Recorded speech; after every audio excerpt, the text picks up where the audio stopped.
Assalamualaikum warahmatullahi wabarakatuh. Perkenalkan, nama saya Hengki Alfauzi Tanjung, Prodi Perbankan Syariah, NIM 2340 1045. Perkenalkan, nama saya Muhammad Rizky, Program Studi Perbankan Syariah, NIM 2340 1037. Baiklah, kami di sini akan menjelaskan uang untuk manajemen keuangan syariah.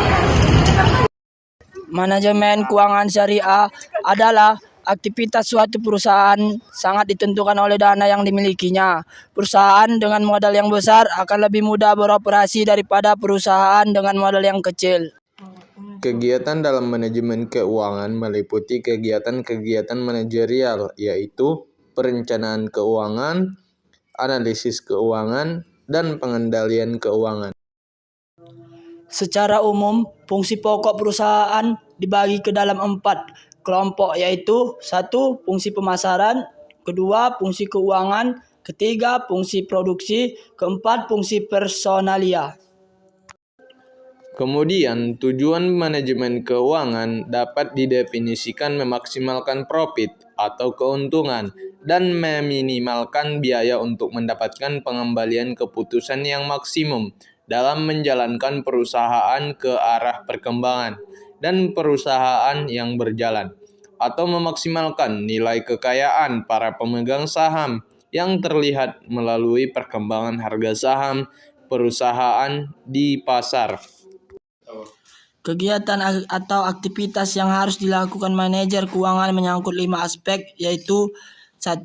Peramalan dan perencanaan, 2. Keputusan investasi dan pendanaan, 3. Koordinasi dan kontrol, 4.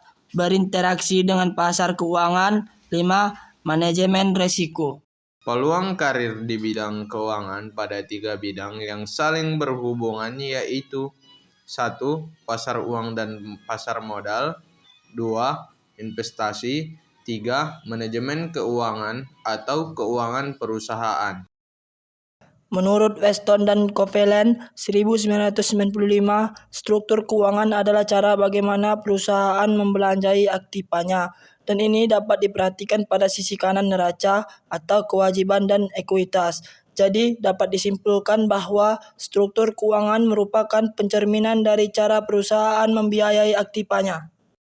Tanggung jawab staf keuangan: 1. Peramalan dan perencanaan, 2. Keputusan investasi dan pembiayaan yang utama, 3. Koordinasi dan pengendalian, 4. Berhubungan dengan pasar keuangan, 5. Manajemen risiko.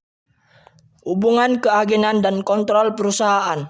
Hubungan keagenan terjadi ketika satu atau lebih individu atau investor yang disebut juga dengan prinsipal atau pemilik perusahaan menggaji orang lain, yaitu agen, untuk bertindak atas namanya, mendelegasikan kekuasaan untuk membuat keputusan kepada agen tersebut.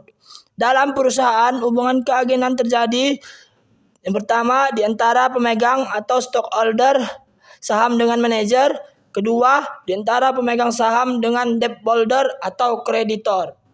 Mekanisme yang dapat digunakan agar dapat memotivasi para manajer untuk bertindak pada kepentingan terbaik pemegang saham atau memaksimalkan nilai perusahaan atau harga pasar saham perusahaan, yaitu 1. Kompensasi manajerial berupa saham kinerja dan opsi saham eksekutif, 2. Intervensi langsung pemegang saham, 3. Ancaman PHK, 4. Ancaman pengambil alihan atau take over.